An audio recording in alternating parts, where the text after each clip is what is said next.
Mga Lodi, don't skip ads po tayo. Maraming salamat sa patuloy ninyong pagsuporta. Paki-like and share naman dyan mga Lodi. At sa mga gustong mag-donate sa ating GCash or regular na load, mag-comment lang po tayo. Para patuloy tayong makapag-upload ng mga bagong kabanata. Marami pong salamat. Subaybayan natin ang kwento ng isang kabataang nangarap para sa kanyang mga mahal sa buhay. Mula sa pinakamahina tungo sa pinakamalakas.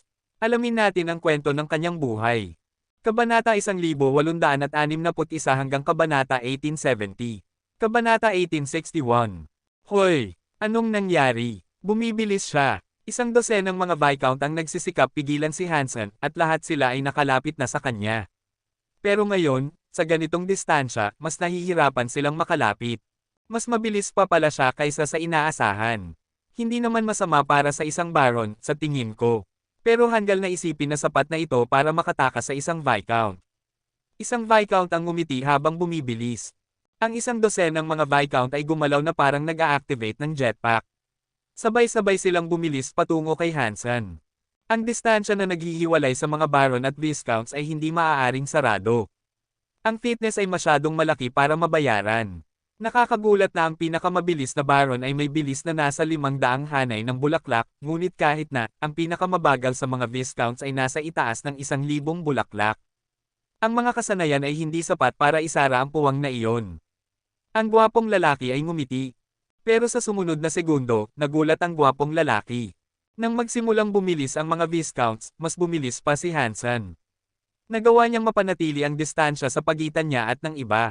Paano posible para sa isang baron na tumakbo ng napakabilis? Talaga bang baron lang siya? Kailan pa naging magaling ang reyna sa pagtuturo ng mga kasanayan na nakakatulong sa mga gustong tumakas sa isang laban? Ang bilis na ito ay sobrang bilis. Kahit ang mga viscounts ay hindi makahabol sa kanya.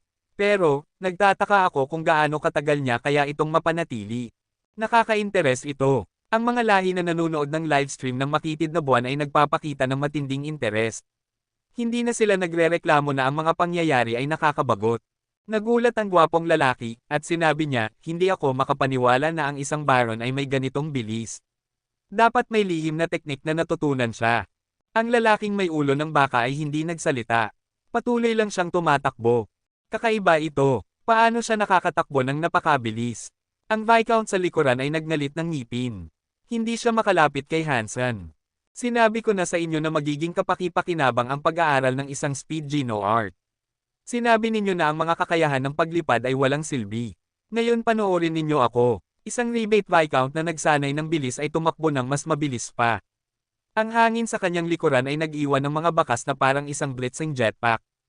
Ang kanyang mga binti ay parang isang nag-aapoy na gulong habang iniwan niya ang kanyang sariling grupo para mahabol si Hansen. Ang wind assault ay maaari lamang gamitin sa isang tuwid na linya. Hindi ito magagamit sa gitna ng isang laban, pero perpekto ito para dito. Tiyak na hindi makatatakas si Hansen dito. Ngumiti ang gwapong lalaki. Ang Viscount na nagsanay ng wind assault ay nasa 10 metro lang sa likod ni Hansen. Ang mga nanonood ng livestream ay nasa sabik na halos maabutin na niya si Hansen, pagkatapos ay nagulat nang makita na mas bumilis pa si Hansen. Ang Viscount na gumagamit ng wind assault ay nasa 10 metro lang ang layo kay Hansen, at hindi na siya makalapit pa. Ano ito? Hindi ba siya makahabol? Ang mga taong nanonood ng stream ay nagpatulo ng kanilang mga baso. Hindi nila inaasahan na mangyayari ito. Ang isang baron ay may ganitong uri ng bilis. Napakagaling.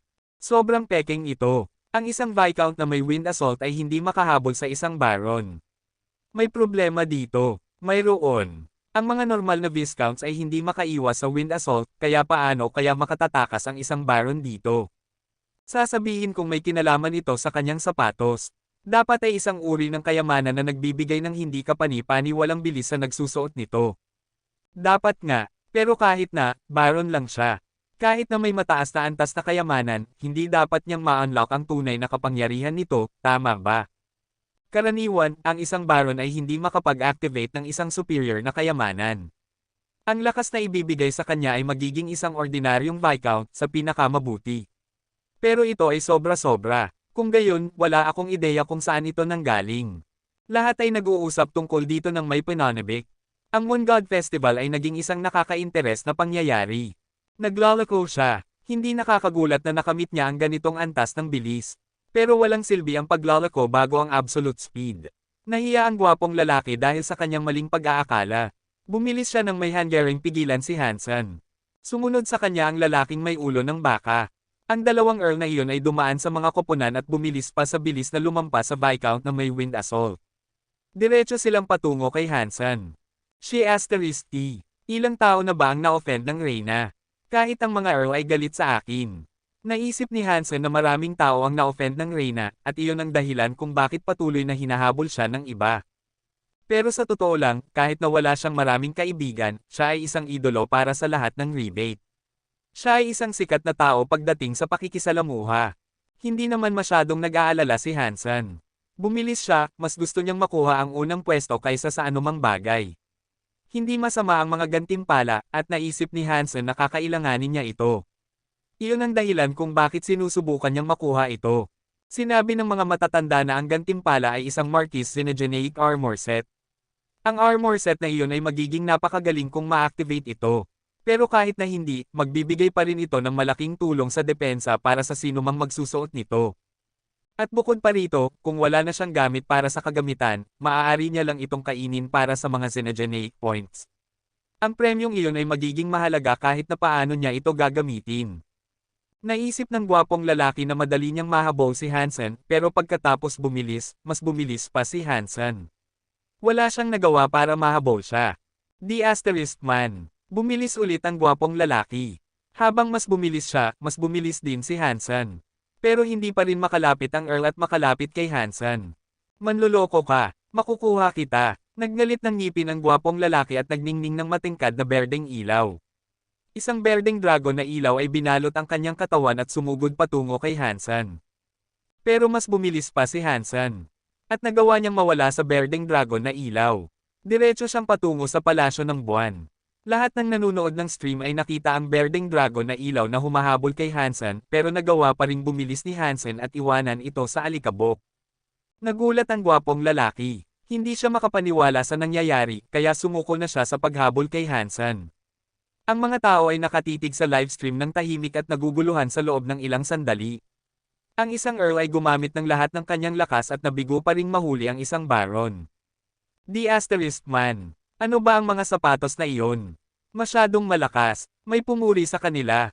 Nagulat si Iceberg Duke sa kanyang nakikita, at kahit si Hisha ay naakit sa mga sapatos. Kung ang mga sapatos ay isang King Class Treasure, hindi dapat ma-activate ng isang Baron ang mga ito. Pero dagdag pa rito, ang mga sapatos mismo ay hindi mukhang isa, alinman. Lahat ng mga noble ay nagulat, nakatitig sa mga sapatos na kuneho na suot ni Hansen. Napakabilis ni Hansen, nakarating siya sa palasyo ng buwan bago ang lahat. Pumasok siya sa gate at nakakita ng kakaibang liwanag ng buwan mula sa kabila. Ang mga buwan ay sumisikat sa bulwagan. Nagtataka ako kung ilang buwan ang kaya niyang itaas doon. Ang mga taong nanonood ng stream ay tumingin mula sa kanilang mga monitor at tumingin sa makitid na buwan. Ang mga buwan na sumisikat ay nakikita sa labas. Kabanata 1862. Walang silbi na panoorin ang livestream ngayon dahil ang liwanag ng buwan ay parang kurtina na nagtatago sa lahat ng nasa likod nito. Nakatayo si Hansen sa loob ng palasyo. Nararamdaman niya ang liwanag ng buwan na pumapasok sa kanyang balat. Ang kanyang mga buto at selula ay parang nabubuhay, na parang nililinis ng banal na tubig. Kakaiba, ang kapangyarihan ng liwanag ng buwan na iyon. Habang nagtataka si Hansen tungkol sa lahat ng ito, nagsimulang tumakbo ang kanyang Jad-eskan. Ang mga sinag ng liwanag ng buwan ay lumulutang patungo kay Hansen at bumagsak sa kanya, na parang siya ang kanilang eksaktong target. Pareho sila ng elemento. Iyon ang dahilan kung bakit naramdaman kong katulad ito ng Jad-eskan. Masaya si Hansen tungkol dito. Nang dumaan sa kanya ang liwanag ng buwan, mas bumilis ang pag-unlad ng kanyang Jad-eskan. Nang maging Xenogeneic ang Jad-eskan, parang umabot na ito sa pinakamalayo na kaya nitong puntahan. Pero ngayon na nakikinabang siya sa liwanag ng buwan, parang mas lumalayo pa ito. Nagpasaya ito kay Hansen ng husto. Nang masipsip ni Hansen ang liwanag ng buwan, hindi ito nabawasan. Sa katunayan, mas lumakas pa ang liwanag. Sa loob ng liwanag ng buwan, nakita rin ni Hansen ang isang uri ng teksto na mas maliwanag kaysa sa iba pang liwanag ng buwan. Nang mabasa ito ni Hansen, napansin niyang ito ay isang Geno art. Pero wala itong pamagat. Kaya, patuloy itong binasa ni Hansen, hanggang sa mapagtanto niyang ito ay isang bagay na halos kapareho ng Jadescan. Hindi ito nilikha ng parehong nilalang, pero ang proseso ng pag-iisip sa likod nito ay nakakagulat na magkatulad. Ang Geno art na iyon sa loob ng liwanag ng buwan ay mas angkop para sa Geno Universe. Ang Jadescan ay naton para sa mga santuaryo kung saan ito nagmula.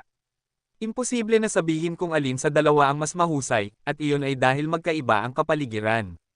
Napakaswerte ko. Iniisip ko kung paano ko kaya babaguhin ang Jadescan, at ngayon ay mayroon na ako nito. Kahit na hindi ko ito direktang makopya, perpekto ito kung makakahanap ako ng paraan para isama ito sa Jadescan sa ngayon. Masaya si Hansen, at ginawa niya ang kanyang makakaya para maisaulo ang nilalaman ng teksto na nakikita niya sa itaas. Mas marami at mas maraming liwanag ng buwan ang pumapasok sa kanya, at halos magsimula itong makaramdam na parang tubig. Parang likido, makapal na dumadaloy patungo kay Hansen. Ang katawan ni Hansen ay parang jade ngayon. Nakatayo siya sa gitna ng liwanag ng buwan na parang isang estatwa ng yelo, hinahayaang tumagos sa kanya ang liwanag ng buwan. Ang kanyang mesla ng mga buto ay nililinas ng liwanag ng buwan, na ginagawa siyang kasing linas ng anumang estatwa. Mas marami at mas maraming liwanag ng buwan ang naliligo sa kanyang katawan, hanggang sa magsimulang mag-evolve ang kanyang xenogeneic genes. Magiging Viscount na ba ako ngayon? Masaya si Hansen sa posibilidad na ito. Kahit na ang xenogeneic gene ng Jadescan ang nag-evolve, sapat na ito para sa kanya. Kamakailan lamang, nagtataka si Hansen kung paano niya kaya gagawing Viscount ang kanyang sarili. At ngayon parang ang Jadescan ang magiging dahilan. Ibinuhos ni Hansen ang Jadescan para masipsip ang lahat ng liwanag hanggat maaari. Kailangan niyang tiyakin na ang kanyang katawan ay makatanggap ng kasing dami ng kaya nito. Ang iba pang bahagi ng kanyang katawan ay naliligo sa liwanag ng buwan, pero ang pinakakinabangang bahagi ay ang xenogeneic body. Ang kanyang katawan na parang jade ay nagsimulang magningning ng isang halo. Ito ay isang tanda na malapit na siyang maging Viscount. Matapos maging Viscount, may palabas ni Hansen ang kanyang xenogeneic power sa pamamagitan ng usok, apoy, at liwanag. Ang kapangyarihan ng Jadescan ay maaaring maging isang light element 1. Sa labas ng palasyo ng buwan, sumisikat ang mga buwan. Sa tuwing sumisikat ang isang buwan, mas nagiging maliwanag ang palasyo ng buwan. Nagtataka ako kung ilang buwan ang kaya niyang itaas. Nakangiti si Isha habang nakatingin sa palasyo. Hindi niya inaasahan na kaya ni Hansen na magtataas ng marami dahil talagang nasa doon lang siya para mag-practice. Baron lang siya, at mayroon lang siyang mga kapangyarihan ng kutsilyo. Hindi niya inaasahan na magagawa niyang masyadong magaling. Sa kapangyarihan ng Moon God, napakagaling para sa isang outsider na makatataas ng 12 buwan. Ang pinakamaraming naitaas ng isang rebate ay 36. Hindi isang rebate si Hansen, kaya matutuwa si Yisha na makita siyang magtataas ng 10 buwan. Maaari kang lumaban para makakuha ng mas mataas na ranggo, pero hindi mas maraming buwan. 12 buwan ang dapat na maximum na kaya ng isang outsider. Sa nakalipas na ilang daang taon, 4 o 5 outsider lang ang nakataas ng 12 buwan. Ang pinakamagaling ay nakataas ng 24, sabi ni Iceberg Duque. Pinapanood ng mga noble at sibilyan ang pagsikat ng buwan ng may pananabik. Patuloy silang nagbibilang sa tuwing sumisikat ang isang bago. 1, 2, 3, 4, 5. Patuloy na sumisikat ang mga buwan, at may 10 buwan na ngayon sa itaas ng palasyo. Nagulat ang mga tao. Nakakuha siya ng 10 buwan. Maswerte si Hansen, kalmadong komento ni Night River King. Kasalukuyan siyang naglalaro ng chess kasama si Black Moon King. Ngumiti si Black Moon King at sinabi, sa tingin ko kaya niyang gumawa ng higit pa kaysa doon. Sa tingin mo kaya niyang itaas ang 12, sabi ni Night River King, matapos ilipat ang isa sa kanyang mga piraso.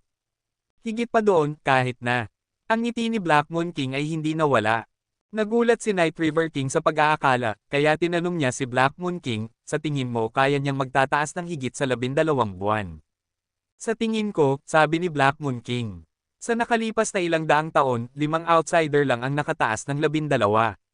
At may 10,000 mga kakompetensya ngayong taon, sabi ni Night River King. Pinili ng Knife Queen ang batang iyon bilang kanyang estudyante. May dahilan siya sa paggawa ng pagpipiliang iyon. Hindi magiging nakakagulat ang lahat, sabi ni Black Moon King. Paano kung magtaya tayo? Kung makalalampas si Hansen sa 12 buwan, ibibigay ko sa iyo ang aking Dragon Steel. Kung hindi niya kaya, ibibigay mo sa akin ang Steel Knife. Nakuha ni Black Steel ang Dragon Back Knife na iyon, kaya hindi mo na kailangan ang Steel Knife. Ngumiti si Night River King. Sige, sumang-ayon lang si Black Moon King, at pagkatapos ay naglagay ng isang itim na piraso ng chess sa mesa. 11 buwan ang nakataas. Ang susunod ay ang 12. Para sa marami sa mga rebate, iyon ang maximum na inaasahan nilang makukuha niya. Kabanata 1863, 12 buwan. Maswerte si Hansen. Ang pagiging pinagpala ng 12 buwan ng Moon God ay gagawing mas malakas siya. Si Moonwell King ay umiinom ng tsaa habang nagsasalita. Ngumiti si Isha. Nasiyahan siya na nagawa ni Hansen na magtataas ng 12 buwan. 12 buwan. Hindi naman masama si Hansen. Siyempre, kung hindi siya kukunin ng Knife Queen bilang estudyante. Sasabihin mo bang posible para sa kanya na makamit ang higit sa 12 buwan? Natatakot akong maaaring masyadong mahirap iyon. Sa loob ng ilang daang taon, 4 o 5 outsider lang ang nakakamit ng 12 buwan. Ang posibilidad na makakuha siya ng higit pa ay masyadong mababa. Habang masiglang pinag-uusapan ito ng lahat, sumikat ang isa pang buwan sa langit. 13 buwan. Nasira niya ang inaasahang threshold. Nakaka-interes. Talagang nakahanap ang reyna ng isang espesyal na estudyante. Dapat ay espesyal si Hansen. Tiyak na maraming swerte ang nakakapit sa kanya. Nagulat si Night River King. Hindi niya inaasahan na kaya ni Hansen na magtataas ng 12 buwan. Natalo si Night River King sa Dragon Steel na inialok niya sa taya pero hindi siya nag-aalala. Sinabi niya, hindi ko inaasahan na maswerte si Hansen. Ipapadala ko ang Dragon Steel sa Planet Black Moon mamaya. Ngumiti si Black Moon King at sumagot ng, Night River, gusto mo bang magtaya ulit? Ano pa ang pwede nating itayan? Nagulat si Night River King sa alok. Para makita kung kaya niyang magtataas ng 24 na buwan, sabi ni Black Moon King. Black Moon, parang talagang hinahangaan mo ang batang iyon. Talaga bang naniniwala kang ganoon siya kagaling? Tumingin si Black River King kay Black Moon King nang may matinding pagtataka. Oo, naniniwala ako, sagot ni Black Moon. Sige, kung ganoon, gagawin ko ulit ang taya na ito, at gusto ko pa ring makipagkompetensya para sa Steel Knife mo. Ano ang gusto mo? Mabilis na sabi ni Night River King. Dahan-dahang sinabi ni Black Moon King, isang magic steel. Kumunat ang noo ni Night River King, pero tumango siya. Sige, dahil mayroon kang Dragon Steel, walang silbi ang paghawak sa magic steel. Ipagpalagay na mananalo ka, maaari mong kunin ang magic steel kung kaya ni Hansen na magtataas ng 24 na buwan. Sige, kung ganoon. Nakangiti ang mga labi ni Black Moon King. Patuloy na sumisikat ang mga buwan, at hindi nagtagal, may 18 buwan na nakasabit sa langit. Wow! May 18 buwan na ngayon. Dapat ay naubusan na siya ng lakas. Wow! Patuloy pa rin. Nasa 19 na siya. Nakaka-interes. Talaga bang kaya ng lalaking ito na magtataas ng 24 na buwan? Masaya si Isha ngayon. Mahirap na makuha siyang mag-evolve ng 2 beses. Pero pagkatapos noon, nasiyahan siya sa bawat resulta kasunod ng kanyang paggastos.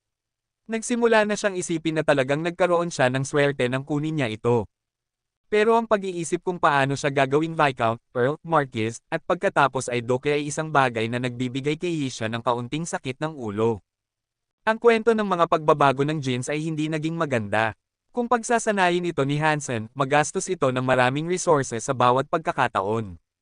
Ang paggawa sa kanya ng Baron ay naging napakahirap na, kaya hindi niya maunawaan kung gaano ito kakahalaga kung dadalhin niya siya hanggang sa Duke.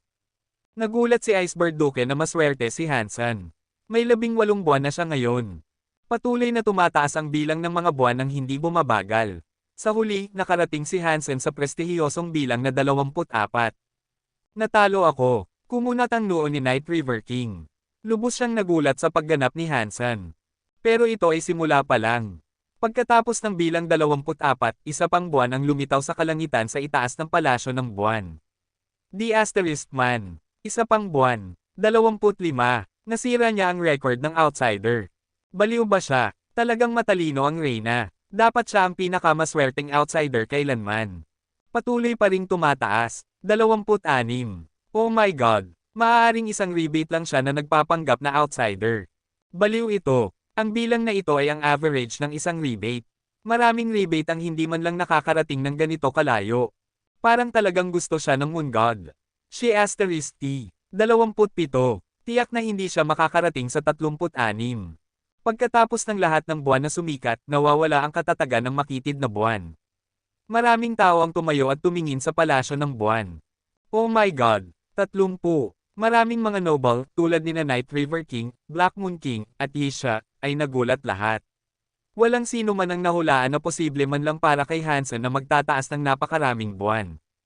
Ang pagpapala ng Moon God ay karaniwang hindi masyadong malakas o kapaki-pakinabang, pero kapag umabot ka sa ganitong uri ng bilang, ang mga reinforcement ay nagiging isang espesyal na bagay. Sumikat ang isa pang buwan, at pagkatapos ay tumahimik ang makitid na buwan. Ito ay ang 36. Iyon ang pinakamataas na napagpala ng anumang rebate. Talagang ang nagtataas siya ng 36 na buwan. Talagang isang peking outsider siya.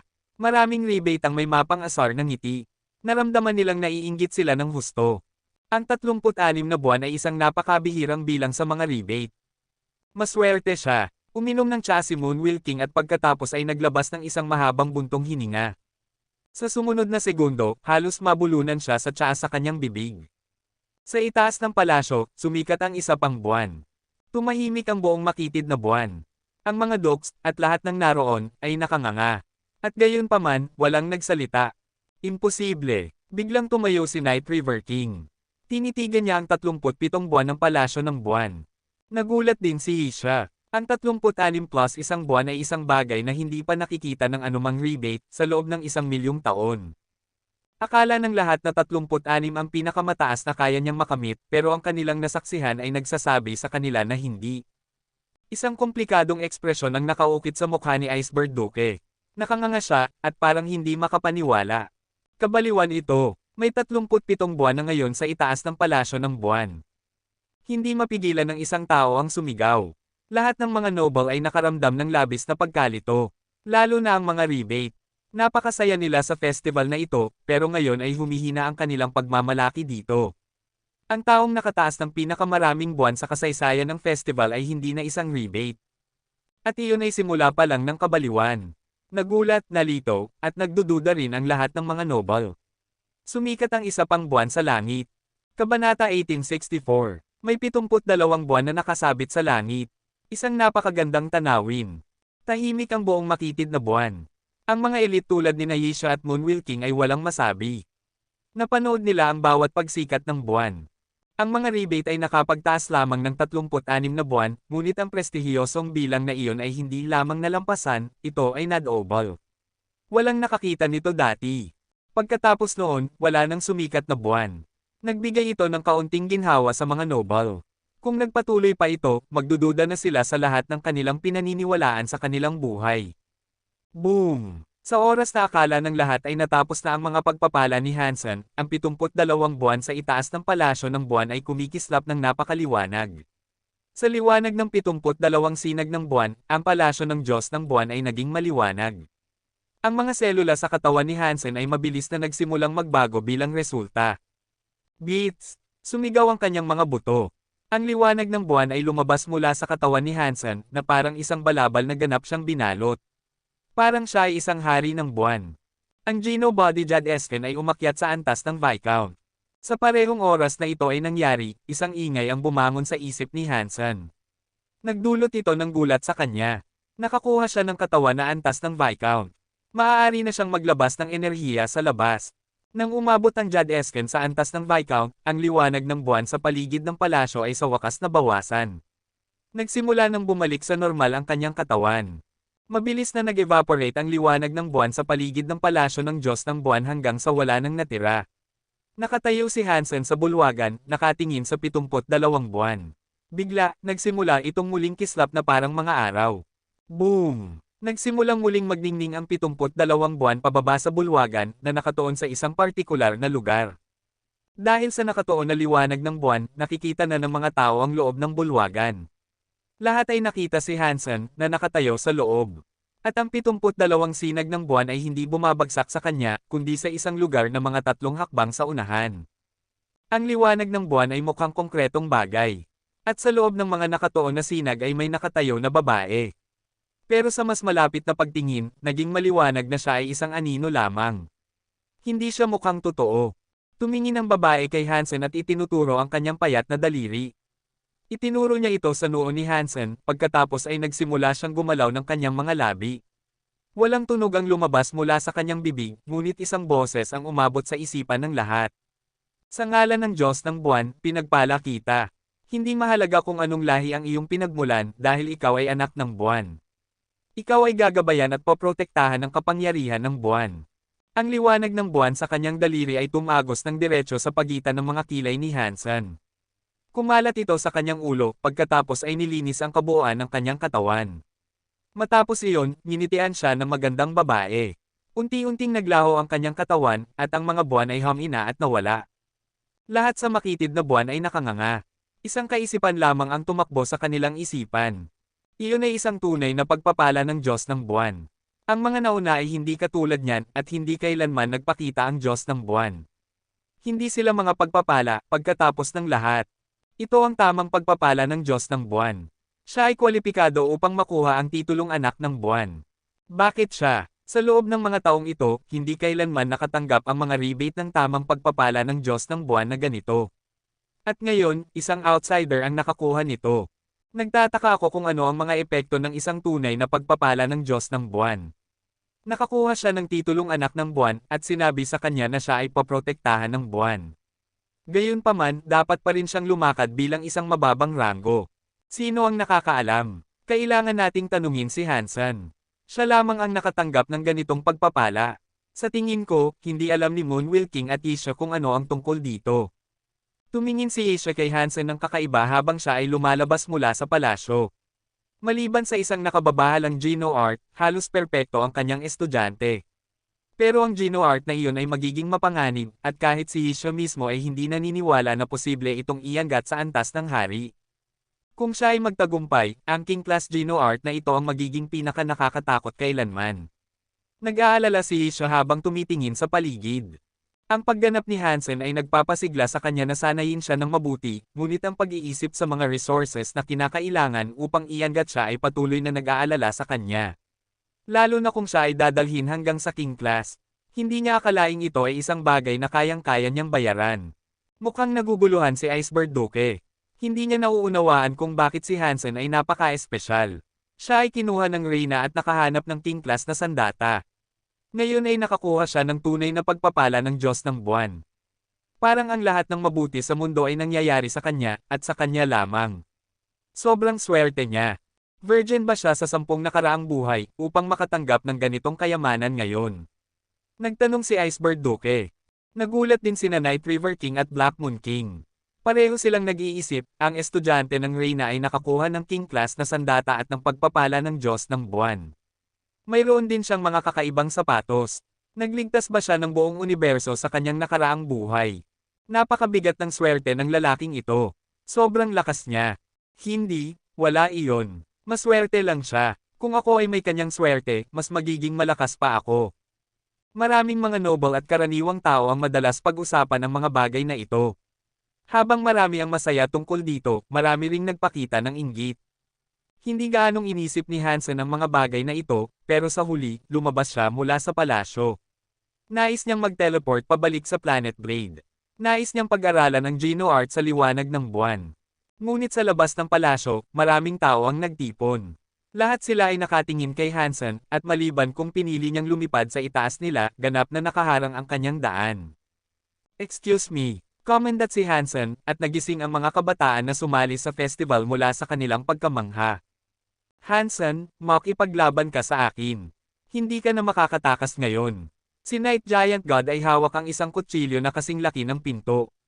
Itinuturo ito kay Hansen. Ang iba pang mga kabataan ay pumalibot kay Hansen, hindi pinapayagang makatakbo siya sa pagkakataong ito. Nais nilang masaksihan ang pagganap ng unang tao na nakatanggap ng pagpapala ng Diyos ng buwan. Laban! Laban! Ang mga tao na nanonood ng livestream ay lahat ay sumisigaw. Nais din nilang makakita ng laban. Pero syempre, kahit gaano sila kalakas sumigaw, hindi ito maririnig ni Hansen. Kabanata 1865. Hindi plano ni Hansen na tumakas sa pagkakataong ito. Nakamit na niya ang unang pwesto dito, kaya wala nang dapat ipag-alala. Panahon na para ipakita niya ang mga kasanayan sa kutsilyo na itinuro sa kanya ni Isha. Matagal na siyang tinuturuan ni Isha ng teeth knife, at ngayon, iyon na ang pinakamagaling niya. Kailangan na niyang ipakita ng maayos ang kanyang natutunan upang maiwasan ang pagkabigo sa kanya. Kung mapapasaya niya ito, inaasahan na makakatanggap siya ng higit pang mga resources mula sa kanya. Kaya, ang susunod niyang hakbang ay magiging mas mahalaga kaysa sa anumang bagay. Hawak niya ang kanyang ghost teeth knife habang tumatakbo patungo kay Night Giant God. Hawak niya ang hawakan, pero ang sandata ay nasa loob pa rin ng talukbong nito. Hindi pa niya ito hinuhugot.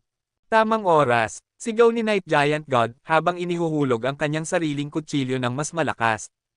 Ang kanyang Geno Art ay tinatawag na Battle River. Ito ay isang water Geno Art. Ang mga water Geno Art ay karaniwang medyo malambot at may pakiramdam ng kawalang hangganan tungkol sa mga ito. Karaniwang epektibo ang mga ito laban sa isang bagay na matigas. Pero iba ang Battle River. Ito ay isang napakasungit na water Geno Art na parang isang ilog na bumababa mula sa langit. Ito ang pinakamalakas na pag-atake at iyon ay simula pa lang. Sinusuportahan ng mga kasanayan sa kutsilyo ng rebate, ang kanyang pag-atake ay magiging napakabilis at napakamalakas. Walang sino man sa parehong antas ang makakapidyaw sa kanya. Hindi plano ni Hansen na tumakas. Naghiwa siya gamit ang ghost teeth knife, at ginamit niya ang mga kasanayan sa teeth knife para maisigawa ang teknik na tooth for a tooth. Iba ito sa tusk. Ang galaw na ito ay nagbabago depende sa kalaban. Kung ang kaaway ay malupit, kung gayon ito ay magiging mas malupit kaysa sa kanila. Kung ang kaaway ay matigas, kung gayon ito ay magiging mas matigas kaysa sa kanila. Kung ang kaaway ay bastos, ito ay magiging mas bastos kaysa sa kanila. Napakasakit ng pag-atake ni Night Giant God kaya ginawa ni Hansen ang parehong bagay. Walang paraan para maiwasan ito. Diretsyong banggaan ang gagawin nila sa isa't isa. Ipinanganak na malakas si Night Giant God. Mayroon siyang 500 bulaklak sa kabila ng pagiging Baron. Ilang tao lang ang makakalaban sa kanya.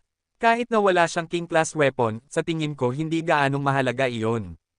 Hindi naman kaya ni Hansen na i-cast ang King Class power ng kanyang sandata, pagkatapos ng lahat, sabi ng isang taong nakakakilala kay Night Giant God.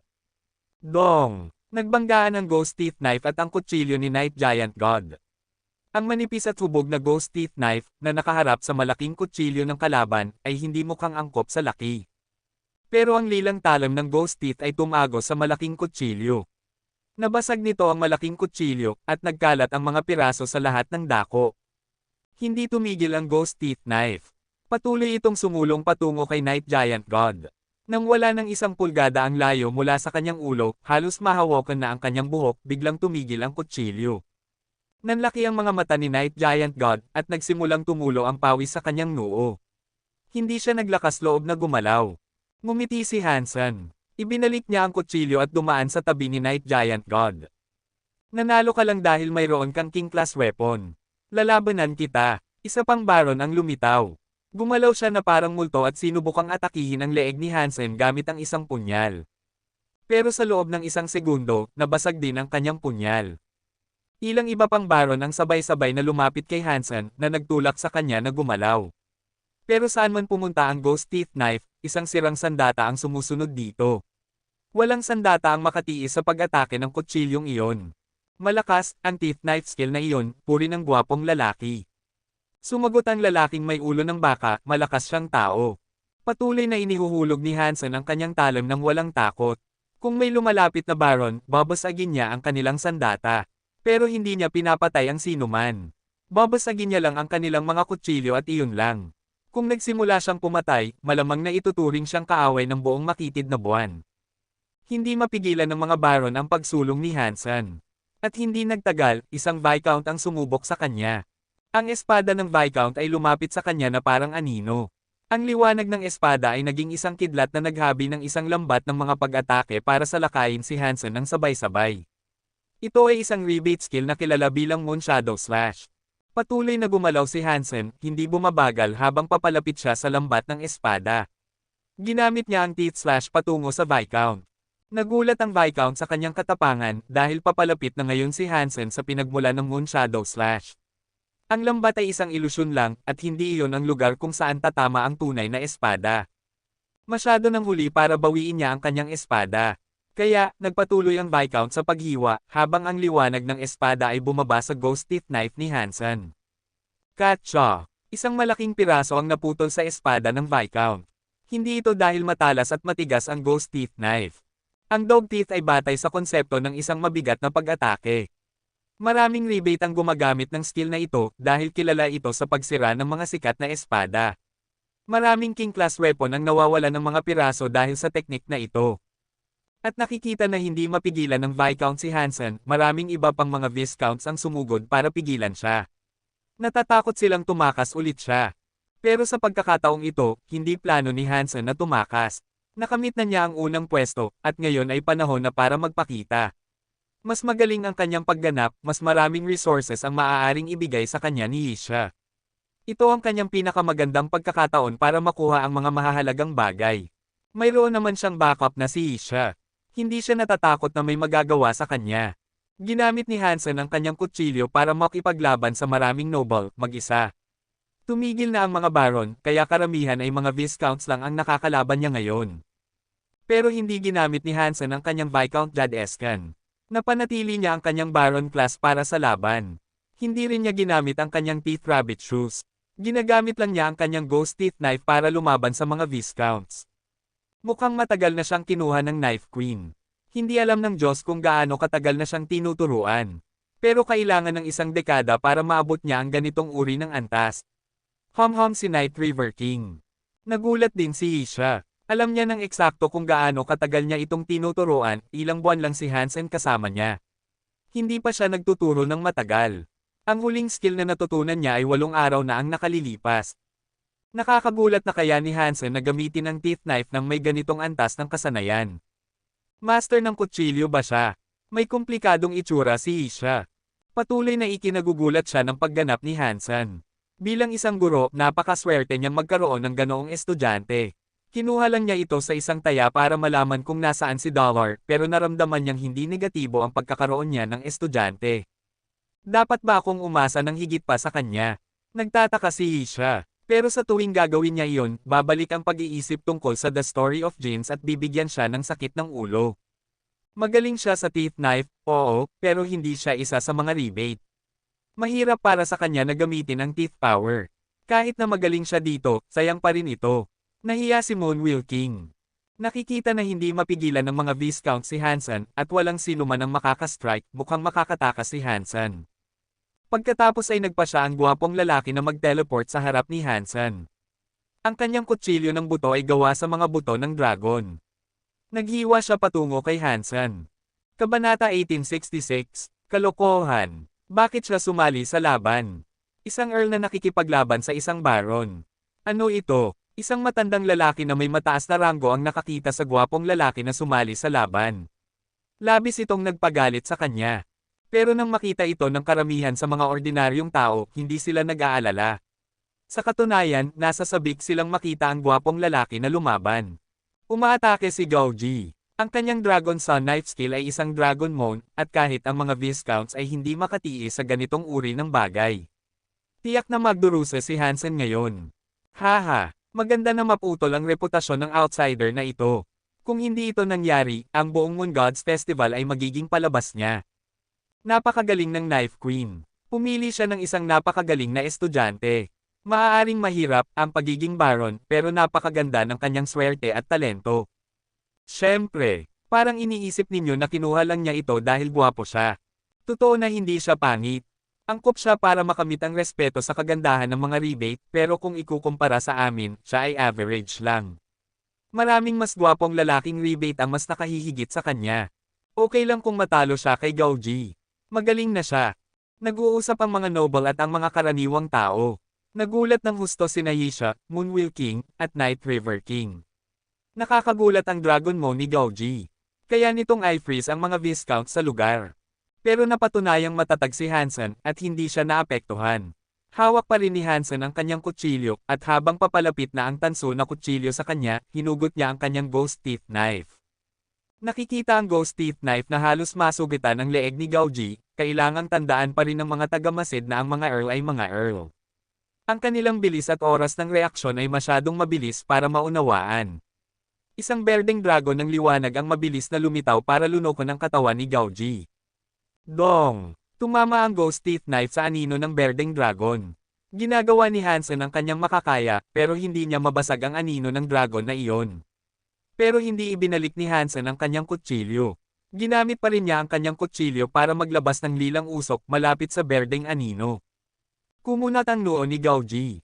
Ginamit niya ang kapangyarihan ng kanyang berdeng anino na dragon para ilayo si Hansen sa kanya. Ang liwanag ng buwan ng makitid na buwan ay parang tubig. Ang liwanag ng buwan ay nagniningning kay Hansen, naliligo siya sa liwanag nito. Lumalakas siya, at wala nang magagawa si Gauji para makalayo sa kanya. Patuloy na sinasaktan ng Ghost Teeth Knife ang anino ng berdeng dragon. Sa loob ng liwanag ng buwan, patuloy na tumataas ang lakas ni Hansen. Pero hindi pa rin siya nakakaipon ng sapat na lakas para talunin ang kanyang kalaban. Pero malakas ang Moonlight Buff, at patuloy na ginagamit ni Gauji ang kanyang berdeng anino na dragon, pero hindi pa rin siya nagtatagumpay sa pag-alis kay Hansen. The Asterisk Man. Isang Moonlight Buff, pagpapala ba iyon ng Diyos ng Buwan? Dapat nga, hindi ba narinig ninyo ang Diyos ng Buwan na sinasabi na si Hansen ang araw ng buwan? Saan man may buwan, makakakuha siya ng buff mula rito. Masyadong malakas iyon. Nabuff na niya ang isang baron ng sapat para makipagkompetensya sa isang earl. Sobrang hindi ka panipaniwala para paniwalaan. Siguro, pero halata namang hindi ito pekeng. Ito ang makitid na buwan, at mayroong maraming buwan dito. Ang mga buff na matatanggap ni Hansen dito ay napakamalakas. Sino mang nasa parehong tier na susubukang makipaglaban sa kanya dito ay dapat magkaroon ng hangarin na mamatay. Ibig sabihin ba ay naging teritoryo na ni Hansen ang makitid na buwan? Oo, kung hindi, hindi siya bibigyan ng titulong anak ng buwan. Mukhang malungkot si Gauji, hindi niya maalis si Hansen. Kaya, nagpasya siyang umatake at maghiwa patungo sa kanyang kalaban. Ang kanyang kutsilyo ay may dalang berdeng dragon na liwanag at isang buto ng dragon. Hindi naisip ni Hansen na magkakaroon ng ganoong kahalagahan ang kanyang titulo. Ang kapangyarihan ng liwanag ng buwan doon ay masyadong malakas, kaya nagawa niyang makipaglaban sa isang earl. Hindi umatras si Hansen. Ginamit niya ang Tooth for a Tooth at naghiwa patungo sa berdeng dragon na liwanag. Ang Ghost Teeth Knife ay tumama sa ganap na may kapangyarihang berdeng dragon na kutsilyo, at nagawa pa rin itong harangan ang berdeng dragon na kutsilyo. Tumigil sila doon, habang ang dalawang kutsilyo ay paulit-ulit na nagbabangga sa isa't isa. Katsa! Lumitaw ang isang bitik sa berdeng dragon na kutsilyo, na pagkatapos ay nagsimulang lumawak at kumalat sa anino ng berdeng dragon. Nagsimula itong magmukhang isang basag na salamin ang anino ng berdeng dragon. Dong! Nagbanggaan ulit ang Ghost Teeth Knife at ang berdeng tansong kutsilyo. Kailangang bawiin ni Gauji ang kanyang berdeng tansong kutsilyo at nag-atubiling umatras.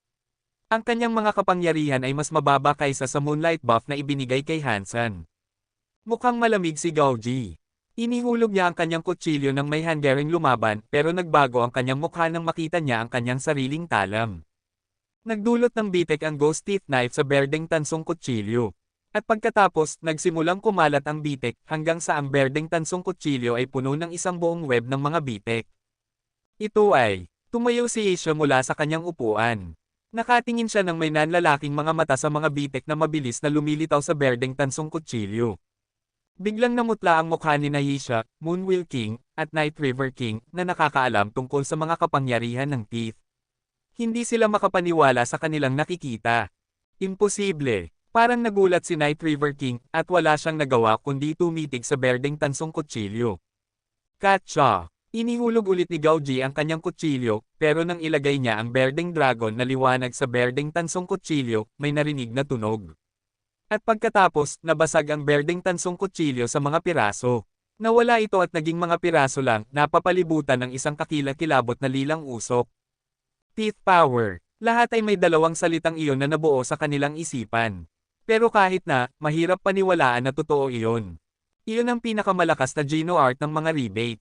Iyon ang pinakamalakas na skill na taglay ng buong lahi ng mga rebate. Hindi marami ang makakapag-ensayo nito, kahit na sa mga rebate. Pero ngayon, isang outsider ang nagamit lang ng Teeth Power para talunin ang isang rebate earl sa laban. Hindi makapaniwala ang mga rebate na nangyayari ito. Alam ng lahat na magaling ang Knife Queen sa Teeth Knife, at alam ng lahat na si Hansen lang ang kanyang estudyante. Alam ng lahat na nag-ensayo si Hansen ng Teeth Knife. Pero walang nag-isip, o nangarap man lang, na magagamit ni Hansen ang Teeth Powers ng matagumpay. Sa puso ng mga rebate, ang pag-aaral ng Teeth Power ay maglalagay sa iyo sa mga pinakamatalinong tao sa buong lahi. Ngayon, ang kaluwalhatian at pagmamalaki ay dinurog ni Hansen. Ang pag-atake na iyon ay nagpa-shock sa lahat ng mga rebate. Hindi na sila makapag-isip ng maayos. Hindi nakakagulat na kinuha siya ng Knife Queen bilang estudyante. Hindi lang para sa kasiyahan. Mukhang malungkot si Night River King. Ang isang outsider ay makakapaggamit ng Teeth Power, at ang taong iyon ay estudyante ng Knife Queen. Mabuti ba siya o masama para sa makitid na buwan? Nagulat din si Moonwheel King. Pero si Isha ang pinaka-nagulat. Hindi pa bumabalik ang kanyang isipan sa kanya. Paano niya kaya na-ensayo ang Teeth Power? Kabanata 1867. Naging nakakabagot ang Moon God Festival. Pumunta ang mga kabataan sa Moon God Palace para tanggapin ang kanilang mga pagpapala, ngunit nakataas lang sila ng hanggang 36 na buwan, isa-isa. Ito ay dapat na isang bilang ng matinding pagmamalaki, ngunit ngayon ay mukhang kaawa-awa. Nang makita nila ang tunay na pagpapala ng Diyos ng buwan, ang kanilang sariling mga pagpapala ng Diyos ng buwan ay halos mukhang pekeng. Hindi ito dahil hindi sila magaling o maswerte, wala itong kinalaman doon. Ngunit kung walang lumilitaw na Diyos ng buwan, kahit gaano ka pa kaswerte o kalakas, wala kang tunay na pagpapala. Ang Jad-eske ni Hansen ay nagmula sa Frost Sutra. May koneksyon ito sa Diyos ng buwan, kaya natanggap niya ang mga pagpapalang tinanggap niya. Wala itong kinalaman sa swerte o lakas ni Hansen. Hindi nagtagal, natapos ang Moon God Festival. Si Hansen, na tinanggap ang Marquis Armor na kanyang pinuntahan, ay labis na natuwa. Natapos na ang festival, ngunit ang pagganap ni Hansen ay naging mainit na paksa. Alam ng lahat ang nangyari. Sa loob ng meeting hall sa Full Moon Offices, ilang matatanda at mga hari ng makitid na buwan ang nagtipon. Kumunat ang noo at mukhang nagagalit si Isha, bakit hindi natin mabigyan si Hansen ng pwesto sa Moon Garden? Hindi ba siya sapat na may talento? O ang aking estudyante ay hindi kwalipikado? Hindi nagsalita ang mga matatanda. Hindi rin nila nilalakasan tumingin ng diretso kay Isha. Sabi ni Night River King, hindi dahil ayaw namin, kundi dahil ang batas ng rebate ay nagpapahintulot lamang sa pagtanggap ng isang rebate. Hindi ko maalala na ang Moon Garden ay may ganoong batas. Hindi ba nila tinanggap ang isang outsider noong unang panahon? Walang emosyong sabi ni Isha. Pagkatapos noon, nagbago ang mga mukha ng mga matatanda at elite. Napaungol si Moonwheel King at sinabi, Reyna, alam mo ang nangyari sa huling outsider, hindi ba? Kung hindi siya kabilang sa parehong lahi, iba siya. Hindi mahalaga kung gaano siya katalentado o maswerte, ang katotohanan ay hindi siya magiging rebate. Oo, hindi mo ba narinig ang kwento ng ina na rebate na nagpalaki ng isang sanggol na lobo para lang mapatay ng kanyang anak kapag lumaki na ito? Sabi ni Night River King. Reyna, dapat mong maintindihan ang sinasabi namin sa iyo. Kung ang iyong estudyante ay isa sa mga rebate, bibigyan ka namin ng maraming pwesto hanggat kaya mong kunin. Eksakto. Dapat kang kumuha ng ibang estudyante kung hindi ka pumapayag.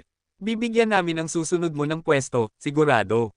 Sinubukan ng mga matatanda at elite na kumbansihin ang isa't isa na huwag bigyan si Hansen ng pwesto sa Moon Garden.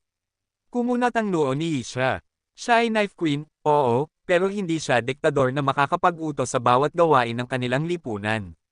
Kung walang pag-aproba ng mga matatanda, hindi niya mabibigyan si Hansen ng pwesto sa Moon Garden. Ang Moon Garden ay isang training organization na pag-aari ng mga rebate. Ang lahat ng nakapasok ay may posibilidad na maging isang deified elite o kahit isang champion. Siyempre, wala silang nagawang mga deified elite sa loob ng ilang panahon. Pero maraming general elite, kahit si Knife Queen mismo ay dumaan sa training na inaalok doon. Sa lahat ng hari na naruroon, si Moonwheel King lang ang nakakuha ng ganoong prestihiyo nang hindi muna gumugol ng oras sa Moon Garden. Ang pagpasok sa Moon Garden ay nangangahulugan na masisiyahan mo ang lahat ng resources na available sa mga rebate. Mahirap gawing duke si Hansen, pero maswerte na sa suporta ni Isha, hindi ito magiging masyadong may problema. Nakakahiya lang na hindi si Hansen ay isa sa mga rebate. Sinubukan niyang makuha siya ng pwesto sa Moon Garden pero kahit anong pakiusap niya, hindi ito maaprubahan. Bumalik si Hansen sa Planet Blade. Naghintay siya ng kalahating araw para sa wakas ay dumating si Isha at makipagkita sa kanya. Kakabalik lang ni Isha mula sa Full Moon Office at ang pakikipagkita sa kanya ngayon ang kanyang susunod na gawain. Reyna, nasiyahan ka ba sa aking pagganap? Yumuko si Hansen. Bumantong hininga si Isha kay Hansen at sinabi, Hansen, ang iyong pagganap ay naglalagay sa akin sa isang mahirap na sitwasyon. Bakit? Mahina ba ang aking pagganap? Tanong ni Hansen. Hindi. Sa katunayan, masyadong maganda. Itatanong ko sa iyo, paano mo nakuha ang teeth power? Tanong ni Isha kay Hansen. Dahil pinag-aralan ko ito. Ang teeth power ay katulad ng mga kapangyarihan ng ghost teeth knife. Ginamit ko ang ghost teeth knife para mag-ensayo araw-araw, at sa paanuman, sa pamamagitan noon, natutunan ko ito. Nanatiling kalmado si Hansen nang tanungin siya tungkol dito. Walang makakaalam ng katotohanan, kaya nagpakita siya ng kumpiyansa sa kanyang mga sagot. Hindi rin mukhang hinala si Isha. Alam niyang ang mga ganoong bagay ay maaaring imposibleng ipaliwanag.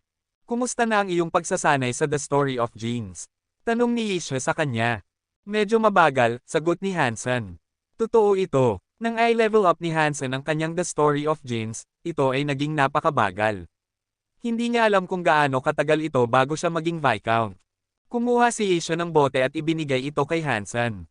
Ang bote na ito ay naglalaman ng mga xenogeneic materials na nakolekta mula sa mga xenogeneics na antas ng Viscount. Ito ay isang genofluid, at dapat itong maging mabuti sa pag-level up sa iyo at pagdadala sa iyo sa antas ng Viscount. Kumain ng 10 gramo nito bawat 10 araw. At kapag ginawa mo iyon, agad na i-cast ang The Story of Genes. Kapag natapos mo na, bumalik ka at kumuha pa. Maraming salamat. Masaya si Hansen, at naisip niya, ang aking pagganap ay talagang maganda. Tingnan mo ito, nakatanggap na ako ng mga goodies. Ngayon, umalis ka na. Kailangan mo pa ring paunlarin ang Planet Eclipse bilang karagdagan sa lahat ng training na mayroon ka bago ka. Kumaway si Isha at pinayagan si Hansen na umalis. Ang genofluid, kung gagamitin ito ng isang baron, maaari nitong gawing Viscount siya. Maaaring makagawa ito ng 2 Viscounts.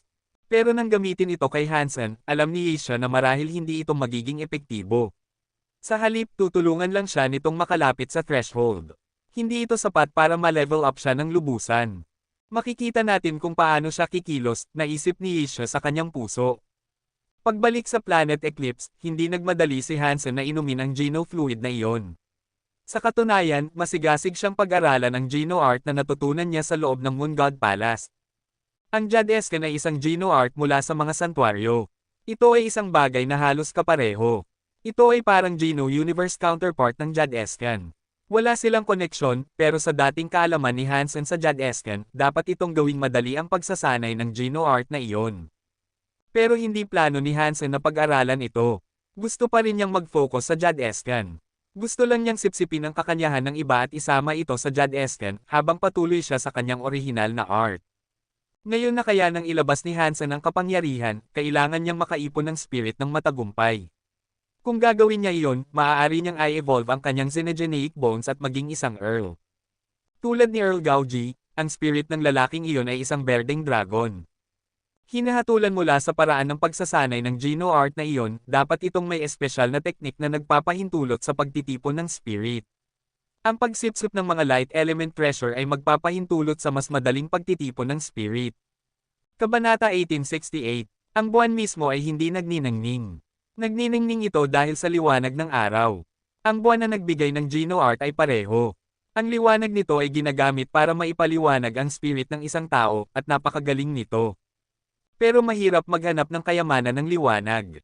Sa ngayon, hindi alam ni Hansen ang lokasyon kung saan makakahanap siya ng ganoong bagay. Ayon sa Moon God Geno-art, ang iba't ibang kayamanan ng liwanag na kanyang masisipsip ay makakaapekto sa uri ng spirit na kanyang tatawagan. Makakaapekto ito sa elemento nito at maging sa hugis nito. Nagtataka ako kung makakahanap ako ng magandang kayamanan dito sa Planet Eclipse. Kung hindi, kailangan kong bumalik doon para maghanap ng isa, naisip ni Hansen. Pero sa ngayon, plano ni Hansen na saliksikin ang mga sulok ng Planet Eclipse para sa isa. Mayroon siyang mga kasanayan, teeth rabbit shoes, at Marquis armor para manatiling buhay. Dapat ay walang problema sa pakikipaglaban sa isang duke sa ganitong kondisyon. Kinuha ni Hansen ang 10 gramo ng genofluid na ibinigay sa kanya ni Isha, at pagkatapos ay nilunok niya ito. Pagkatapos, naramdaman niyang nagsimulang dumaloy ang enerhiya at kumalat sa buong katawan niya. Tumagal ng halos 5 oras para tuluyang masipsip ito. Ang mga spell na kanyang naramdaman ay talagang bumuti, kaya malinaw sa kanya na hindi nagtitipid si Isha, at binibigyan niya siya ng magagandang bagay. Nararamdaman niyang kumalat ang enerhiya sa buong katawan niya, at sinigurado niyang gamitin ang The Story of Genes sa proseso ng pagsipsip. Hindi nakaramdam si Hansen ng anumang negatibong epekto sa pagkonsumo nito, pero hindi na siya uminom pa. Susundin niya ang mga utos ni Hisha at kukunin ang maliit na doses ng gamot na iyon bawat 10 araw. Maraming magagandang balita ang nagmula sa base noong mga araw na iyon. Ang mga babaeng manggagawa ay nagsimulang maging mga baron, at ngayon, may 4 na sa kanila. Gumagana ang Gold Raven Mark. Nakakahiya na masyadong bata pa ang mga bata. Hindi pa sila nakakapag-generate ng Geno Armor. Kung naging mga baron silang lahat, magkakaroon ako ng malakas na workforce, naisip ni Hansen sa kanyang sarili. Gayunpaman, nagpatuloy siya sa pagtatayo ng paaralan para mas mahusay na turuan ang mga babae at mga bata.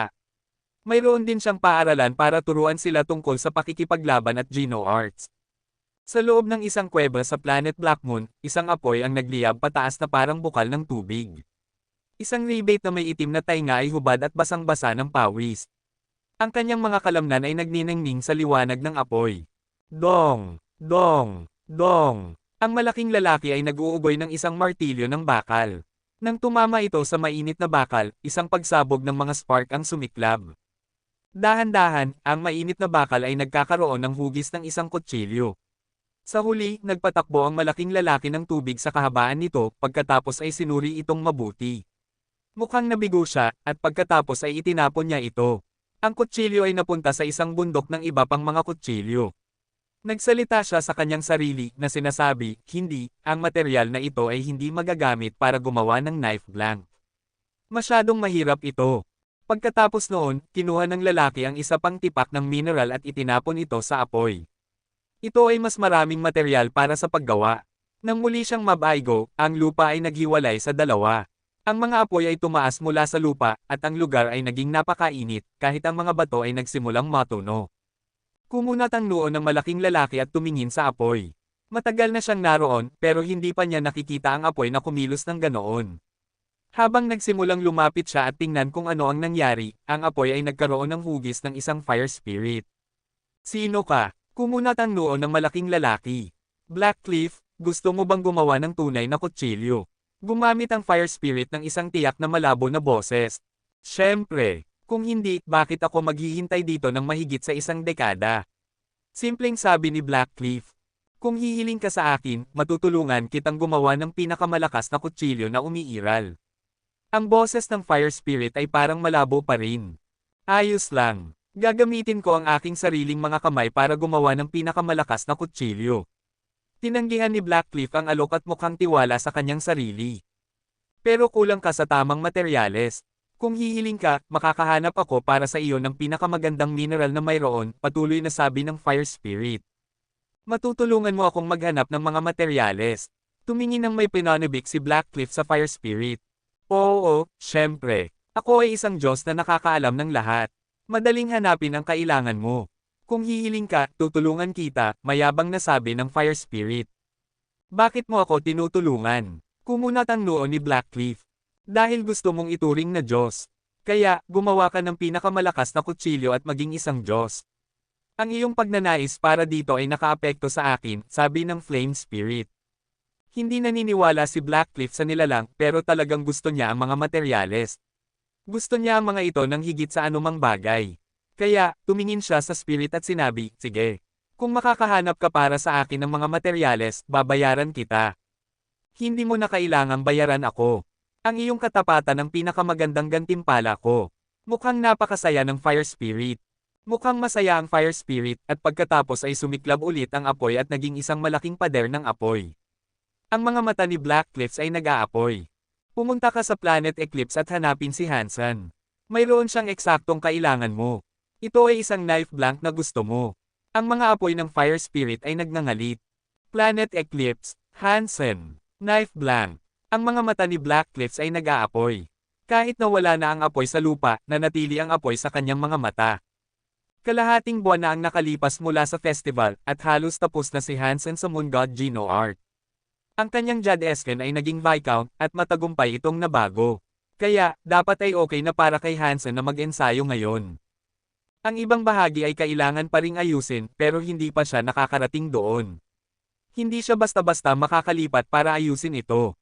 Old Han, ano ang ginagawa mo? Itinulak ni Xi Jinping ang mga pinto. Nag-e-ensayo ng Geno Art. Ikaw. Itinaas ni Hansen ang kanyang ulo at nag-isip habang nakatitig kay Xi Jinping. Haha, naging Viscount na ako. Angas, di ba? Mukhang mayabang si Exi Chingking. Napakaganda. Binigyan siya ni Hansen ng thumbs up. Kahit na nagbigay siya kay Exi Chingking ng maraming Xenogeneic genes para gawing mas madali ang pag-level up, parang masyadong mabilis pa rin ito. Naging Viscount siya dahil sa Gold Raven power. Kung wala ang kapangyarihang iyon, walang paraan para ma-level up siya ng napakabilis, sabi ni Gu Qingcheng habang papalapit siya. Nang makita siya ni Hansen, napagtanto niyang naging Viscount na rin siya. Hindi nila itinago ang katotohanan ito, kaya madaling malaman. Hindi masama. Ang Gold Raven mark ay medyo maganda. Pero isang beses lang iyon, at wala na ngayon. Dinila ni Exi Chingking ang kanyang mga labi. Well, ang swerte ninyo na naging mga Viscounts. Plano kong manggasaw sa mga bundok. Gusto ninyong sumama? Tanong ni Hansen ng may ngiti. Kabanata 1869. Malalim sa mga bundok ng Planet Eclipse, naglalakbay sina Hansen, Exi Chingking, Gu Qingcheng, at Little Silver. Matapos maging mga Viscount sina Exi Chingking at Gu Qingcheng, naging Viscount din si Little Silver. Ngayon, nalulungkot si Hansen. Hindi pa nahahawaan sina Little Angel, Zero, at siya. Kung nahawa sila, malamang na mas madali silang maka-level up sa Viscount. Hindi na nila kailangang mag-ensayo ng kalahati ng kanilang ginagawa. Matatag naman ang kapaligiran sa ngayon. Bakit hindi natin dalhin ang mas maraming tao sa unibersong ito para lumaki at linangin natin sila? Imposible para sa atin na maging sikat dito kung kakaunti lang tayo. Malalim ang iniisip ni Hansen. Marami siyang maaaring i-recruit mula sa Alliance, pero may ilang hindi niya nararamdamang ligtas. Isa sa mga taong iyon ay si Wang Yuhang. Natatakot si Hansen na kung pupunta ito dito, magdadala ito ng masamang swerte sa kanya.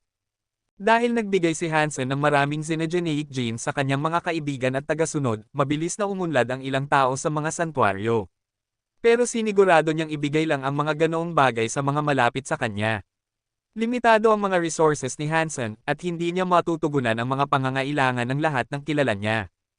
Pero sa tulong ng Xenogeneic genes, marami sa mga tao at nilalang mula sa Fourth God Sanctuary ang nakarating sa Alliance. Kasama na rito sina Dragon Lady, Death Goddess, Red Pony, at Little Star. Matagumpay silang umakyat sa Alliance Universe. Ang mga taong matagumpay na umakyat ay sina Queen, Lin Feng, Wang Yuhang, Tang Zhenliu, at Yi Dammo. Naghihintay na silang pumunta sa Xenogeneic Universe ngayon. Kumain sina Jianran at Luola ng napakaraming Xenogeneic genes kaya umakyat din sila sa Alliance. Pero hindi pa handa si Hansen na hayaan silang tumawid sa pagitan. Natatakot siya na kung naroon sila, magiging malaking problema ito para sa kanya sa kanilang mga pagtatangka na hanapin si Little Flower. Ang bentahe ng mga nilalang mula sa mga santuaryo ay maaari silang mag-level up ng medyo mabilis sa pamamagitan ng pagkonsumo ng Xenogeneic genes. Pero ang pinakamalaking kapintasan nila ay ang katotohanang hindi matatag ang kanilang mga genes. Walang nakakaalam kung ano ang magiging isang nilalang sa huli. Isang Xenogeneic na mukhang leopardo ang lumabas mula sa mga bundok. Pinatay ito ni Gu Qingcheng gamit ang kanyang sworder sa isang pag-atake lang. Ang mga kapangyarihan ni Gu Qingcheng ay sworder at hindi swordlight. Ang kanyang berdeng sworder ay kakaiba at parang seda. Maaari niyang patayin ang mga kaaway sa lahat ng uri ng kakaibang anggulo. I-save mo ako ng ilang. Biglang sabi ni Exi Chingking na hawak ang kanyang pilak na libro. Masyado kang mabagal, sabi ni Gu Qingcheng, habang pinuputol niya ang katawan ng Xenogeneic at inaani ang Xenogeneic genes. Hindi nagsalita si Exi Chingking, at isinara niya lang ang kanyang pilak na libro. Tumingin si Hansen kay Exi Chingking. Ang geno-armament at kapangyarihan ni Exi Chingking ay patuloy na ikinagugulat ni Hansen, at napaka-interes niya sa mga ito. Matapos mag-level up si Exi Chingking at maging isang Viscount, nagawa niyang gamitin ang kanyang pilak na liwanag para gumuhit ng mga larawan sa mga pahina ng kanyang libro. Ano mang iguhit niya ay maaaring mabuhay mula sa pergamino. Halos makatawag siya ng mga hayop para makipaglaban sa tabi niya. Pero ang mga anino na kanyang iginuhit ay may mga limitasyon. Una sa lahat, hindi niya mapredraw ang isang nilalang, at pagkatapos ay i-cast ito kapag dumating na ang oras ng laban. Kaya, kailangan niyang iguhit ang kanyang gustong tawagin sa panahon ng laban, at nangangailangan iyon ng oras. Pero dahil naroon si Gu Qingcheng, hindi siya makakapag-drawing ng sapat na bilis para makipaglaban. Sa oras na matapos niyang iguhit ang isang bagay, papatayin na ni Gu Qingcheng ang Xenogeneic. Isang bagay na hindi nagpapasaya sa kanya. Pero masaya si Hansen. Hindi siya interesado sa mga Xenogeneics na Baron o Viscount. Gusto niyang maghanap ng kayamanan ng liwanag. Ano ito? Tumingin si Exi Chingking sa bundok at nakakunot ang kanyang noo.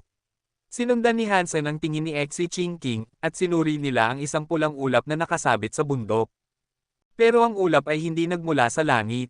Tumaas ito mula sa bundok mismo at mukhang kakaiba. Marahil dapat tayong pumunta at tingnan. Maaaring may treasure. Nagniningning ang mga mata ni Hansen. Mag-ingat ka. Tandaan, mga viscounts lang tayo.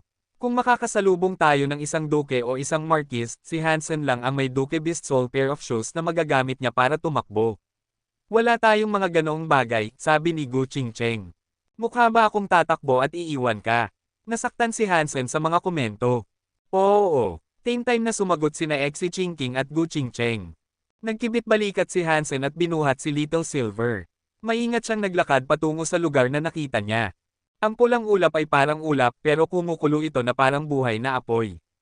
Nakamamangha ang tanawin. Nang makalapit ang tatlo sa kanila, natuklasan nilang ang pulang ulap ay tumataas mula sa isang lambak. Ang lambak na puno ng ulap na iyon ay parang langit. Pero hindi nila makita kung ano ang maaaring nagkukubli sa likod ng kakaibang singaw. Dapat ba tayong pumasok at tingnan? Tumingin si Gu Qingcheng sa lambak at kumunat ang noo. Wala siyang makita. Masyadong makapal ang pulang ulap para tumagos ang kanilang paningin. Hindi naman talaga nasasaktan ang kanilang mga mata pero pinipigilan silang tumingin sa loob.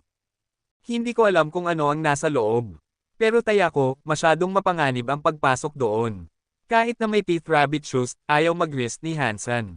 Masyado pa siyang mahina at ang kapabayaan ay maaaring magdulot ng kanyang kamatayan. Ngayon, maaari mo na akong panoorin. Nagsalita si Exi Chingking ng may ganap na kumpiyansa. Tinawag niya ang kanyang pilak na libro at nagsimulang mag-cast gamit ang kanyang kahangahangang pilak na liwanag. Mabilis siyang nagsusulat ng isang bagay. Sa loob ng isang segundo, ang anino ng isang pilak na leopardo ay tumalon mula sa mga pahina ng libro. Mukhang eksaktong kapareho ng isa na pinatay lang ni Gu Qingcheng. Pero ito ay isang pilak na anino lang. Hindi ito gawa sa tunay na laman. Maaari kang gumuhit ng anumang gusto mo gamit ang librong ito. Nagulat na tanong ni Hansen. Oo, pero pansamantala lang silang nananatili ngayon. Maaari lang akong gumuhit ng mga nilalang na umiiral sa universo. Kailangan ding maging tumpak ang pagguhit para ma-generate ang nilalang. Matapos sabihin iyon ni Exi Chingking, inutusan niyang pumasok ang leopardo sa lambak. Kung gumuhit ka ng isang King Class Synergeneic, magkakaroon ba ito ng King Class Power? Tanong ni Hansen. Siyempre hindi. Ang kapangyarihan ng anino ay nakasalalay sa lakas ng caster, akin. Pero, ang ilan sa mga nilalang na aking iginuhit ay maaaring magdala ng kanilang sariling elemento. Gayunpaman, bababa ang kapangyarihan kung ikukumpara sa akin, paliwanag ni Exi Chingking. Wow! Napakagaling na pala niya. Kakaiba ang tingin ni Hansen kay Exi Chingking. Si Exi Chingking ay isang lalaking may napakasamang ugali. Kakaiba ang makita siyang nag-drawing sa isang laban sa halip na agad na gumamit ng kanyang mga kamao. Roar! Ang leopardo ay nasa loob ng ulap ng ilang sandali nang marinig ang isang nakakatakot na hiyaw. Pagkatapos, wala na. Bumalik sa katahimikan ang lambak. Nagbago ang mukha ni Exi Chingking. Ang pagguhit ng leopardo sa libro ay nabasag. Ano ang nangyari? Tanong ni Hansen kay Exi Chingking. Hindi ko alam, pero may koneksyon ako sa anino. Nararamdaman ko ang nararamdaman nila, pero hindi ako makakatingin sa pamamagitan ng kanilang mga mata. Matapos siyang pumasok sa ulap, may mabilis na pumatay sa kanya, sabi ni Exi Chingking. Kabanata 1870. Kumunat ang noo ni Hansen at Gu Qingcheng. Ang anino na iginuhit ni Exi Chingking ay may kapangyarihan ng isang Viscount. Nawasak ito sa loob ng isang segundo, kaya nakakatakot ang anumang nagkukubli sa loob ng lambak. Hindi na kailangang magmadali. Panoorin mo ito. Binuksan ni Exi Chingking ang kanyang libro at gumuhit ng ibang bagay gamit ang kanyang mga daliri.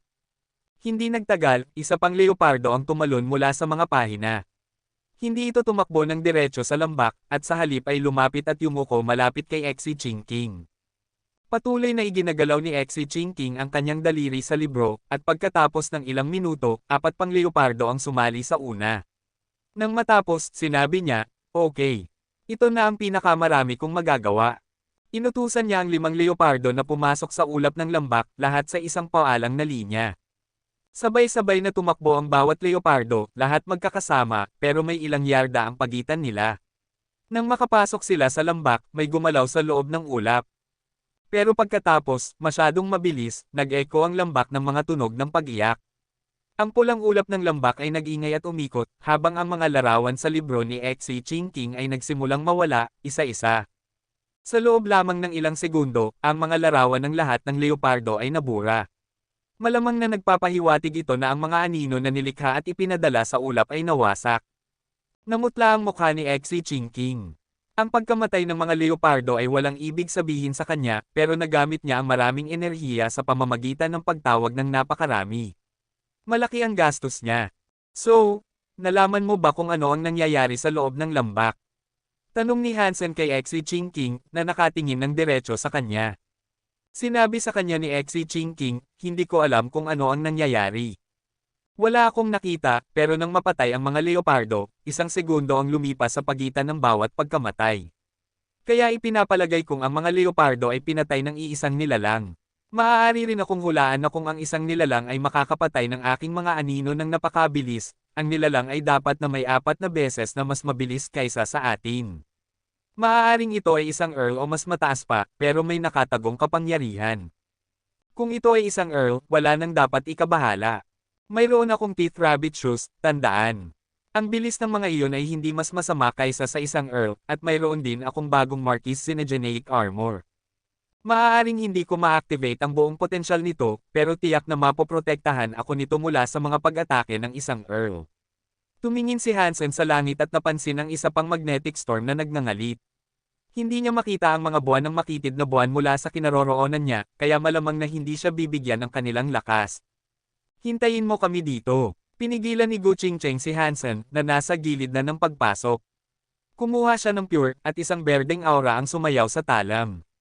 Pagkatapos, ang espada ay nabuhay sa isang pag-ikot at lumipad pasulong sa lambak. Dong! Lumipad si Pure sa ulap at pagkatapos ng ilang sandali, narinig ang isang malutong na tunog. Pagkatapos, lumipad si Pure pabalik at bumalik sa mga kamay ni Gu Qingcheng. Ang aking espada ay inatake ng isang beses, sabi ni Gu Qingcheng, at pagkatapos ay ibinalik niya ang sandata. Sige, pupunta ako at tingnan. Sinuot ni Hansen ang kanyang Marquis armor at sinuot ang kanyang rabbit shoes. Mahigpit niyang hinawakan ang ghost teeth knife sa isang kamay at mahigpit na hinawakan ang kanyang knife blank sa kabilang kamay. Pagkatapos, nang may malaking pag-iingat, nagsimula siyang pumasok. Sa mga ganitong pagkakataon, talagang namimiss ni Hansen si Wang Yuhang. Kung naroon ang lalaki kasama niya, kailangan lang ni Hansen na ipatayo si Wang Yuhang sa labas ng lambak at sumigaw.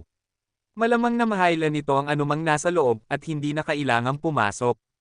Maingat na naglakad si Hansen sa ulap. Kahit na may kulay ang ulap, wala siyang naramdaman nang dumaan ito sa kanya. Pagkatapos ng ilang hakbang, nagbago iyon. Bigla, nakaramdam siya ng kakilakilabot. Gusto niyang magpatuloy, pero tinamaan siya sa likod. Isang malakas na pag-atake, at natumba siya pasulong.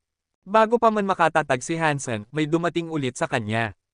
Tinamaan ang kanyang braso. Ang nilalang sa pulang ulap ay tahimik na naglalakbay, at tila imposible na makita ito. Napakabilis ni Hansen, pero hindi niya alam kung saan siya dapat gumalaw hanggang sa mangyari na ang mga pag-atake. Sa oras na dumating ang mga pag-atake, huli na para umiwas. Sa oras na gumalaw siya, natama na siya. Pero sa kabutihang palad, nakasuot si Hansen ng Marquis armor. Nangangahulugan ito na ang mga pag-atake ay hindi talaga nakasakit sa kanya. Tumakbo si Hansen palabas ng lambak matapos siyang matamaan ulit pero ang bagay sa loob ng ulap ay hindi sumunod. Tiningnan niya kung ano ang nangyari at napansin ang mga marka ng gasgas sa kanyang suit. Nakakagulat, hindi naman ito masyadong malalim. Ano iyon? Tumakbo sina Xi Jinping at Gu Qingcheng papunta sa kanya para magtanong. Tama si Old Jing. May Earl creature doon. Ang bilis at kapangyarihan nito ay hindi masyadong masama at ginagamit nito ang pulang ulap para magtago. Halos hindi ito makita. Inatake ako bago ko pa man ito makita sa bawat pagkakataon.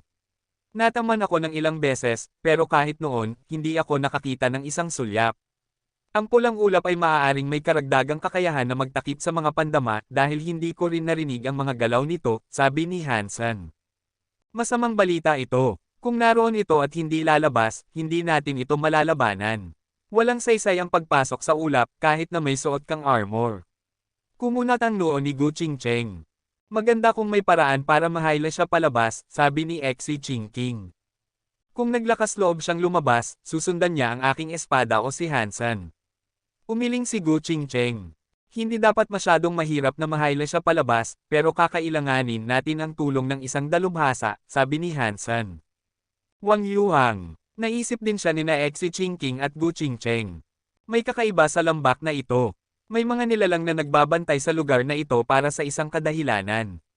Natatakot ako na may mahalagang mangyayari dito. Hindi natin ito dapat ipagpaliban, sabi ni Gu Qingcheng.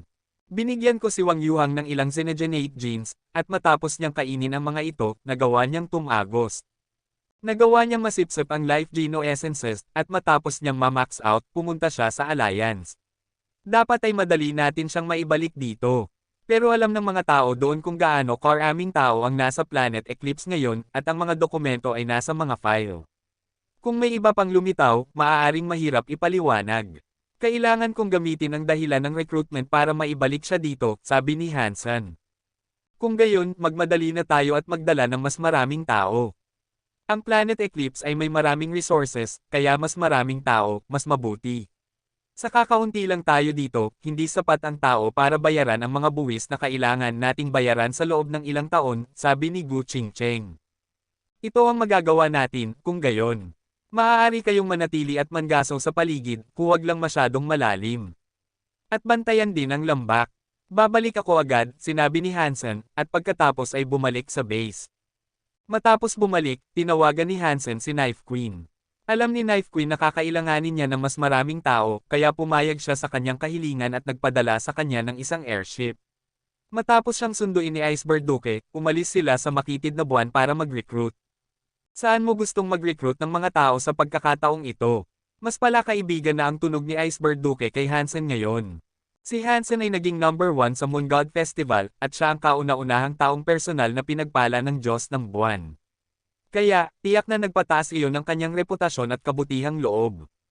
Ang pag-aaral ng Teeth Knife at Teeth Power sa loob ng napakaliit na panahon ay hindi isang bagay na maaaring makamit sa pamamagitan ng swerte lamang. Ano man ang kanyang ginawa, nagpabago iyon ang tingin ni Iceberg Duke sa kanya.